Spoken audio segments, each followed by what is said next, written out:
नमस्ते दोस्तों, आपका स्वागत है टून हक्स हिंदी में, जहां हर कहानी शुरू होती है मुस्कान से और खत्म होती है एक प्यारे से हक के साथ। एक शांत गांव था जिसके चारों ओर हरे भरे खेत फैले हुए थे। उसी गांव में एक लड़का रहता था जिसका नाम था राजू। राजू गरीब था। उसके पिता खेत में मेहनत करते थे और उसकी माँ बाजार में सब्जियां बेचती थी। उसके कपड़े पुराने थे और जूते फटे हुए, लेकिन उसकी आंखों में हमेशा सच्चाई की चमक रहती थी। उसके माता पिता ने उसे सिखाया था, राजू, पैसा तुम्हें अमीर बना सकता है, लेकिन ईमानदारी तुम्हें महान बनाएगी। एक धूप भरी दोपहर राजू स्कूल से घर लौट रहा था। संकरी धूल भरी पगडंडी पर चलते चलते उसकी नजर अचानक किसी चमकती चीज पर पड़ी। वो झुका और देखा कि वहां रेत में एक सुंदर सोने का हार पड़ा था। उसका दिल तेज तेज धड़कने लगा। उसने कभी इतनी कीमती चीज हाथों में नहीं पकड़ी थी। पल भर के लिए उसने सोचा, अगर ये हार मैं रख लूं तो नए कपड़े, खिलौने और मिठाइयां खरीद सकता हूं। लेकिन तभी उसके मन में उसके पिता की आवाज गूंज उठी, राजू, बेईमानी का धन कभी टिकता नहीं, सच्चाई ही सदा रहती है। राजू ने हार उठाया और इधर उधर देखा। वहां कोई नहीं था। वो धीरे धीरे गांव के चौक की ओर गया और जोर से पुकारा, क्या किसी का हार खो गया है? कृपया देख लीजिए। लोग इकट्ठा हो गए। सब हैरान थे। तभी एक बुजुर्ग औरत आगे बढ़ी। उनकी आंखों में आंसू थे। उन्होंने कांपती आवाज में कहा, यह हार मेरा है। ये मेरी मां की आखिरी निशानी है।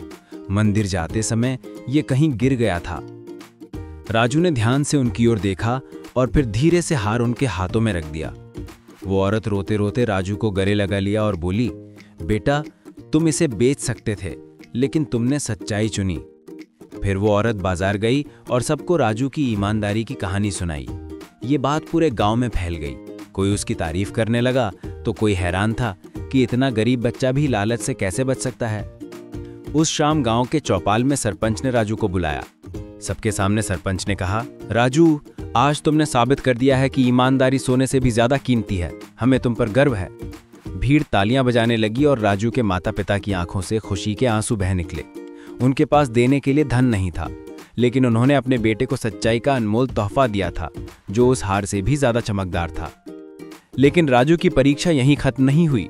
कुछ दिन बाद जब वो स्कूल जा रहा था, नदी किनारे उसे एक छोटा सा थैला पड़ा मिला। उसमें चांदी के सिक्के थे, इतने कि उससे महीनों तक उसका परिवार आराम से खा पी सकता था। उसके हाथ कांप उठे। उसने सोचा, ये तो हमारी सारी मुश्किलें दूर कर देगा। लेकिन फिर उसके दिल ने कहा, पहले सच्चाई। वो थैला उठाकर सरपंच को दे आया। जल्दी ही पता चला कि ये एक व्यापारी का है जो नदी पार करते समय इसे खो बैठा था। व्यापारी ने खुशी से राजू को गले लगाया और बोला, तुमने मेरी दौलत लौटा दी। इनाम में मैं तुम्हारी पढ़ाई का खर्च उठाऊंगा। उस दिन से राजू ने जी जान से पढ़ाई शुरू कर दी। साल बीतते गए और वो बड़ा होकर गांव का शिक्षक बन गया। वो सिर्फ किताबें नहीं पढ़ाता था, बल्कि बच्चों को जीवन के मूल्य भी सिखाता था। वो अक्सर कहता, अगर रात को चैन की नींद सोनी है तो हमेशा सच्चाई का रास्ता अपनाओ। झूठ थोड़ी देर के लिए चमक सकता है, लेकिन सच्चाई हमेशा चमकती है। गांव वाले उसे इतना भरोसेमंद मानते थे कि जब भी कोई विवाद होता, वो राजू को बुलाते, क्योंकि सब जानते थे कि वो कभी पक्षपात नहीं करेगा। राजू के पास न महल था न दौलत, लेकिन उसके पास कुछ और बड़ा था, गांव के हर आदमी, औरत और बच्चे का सम्मान। और बच्चों, ये कहानी हमें एक बहुत बड़ी सीख देती है। जीवन में हमें कई बार सच और झूठ, ईमानदारी और लालच के बीच चुनाव करना पड़ता है।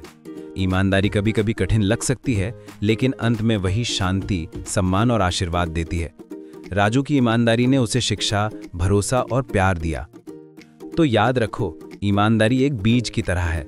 अगर आज तुम इसे बोओगे तो कल ये पेड़ बनकर सबको छाया और फल देगा, तुम्हें भी। हमेशा ईमानदारी चुनो, क्योंकि यही असली खजाना है।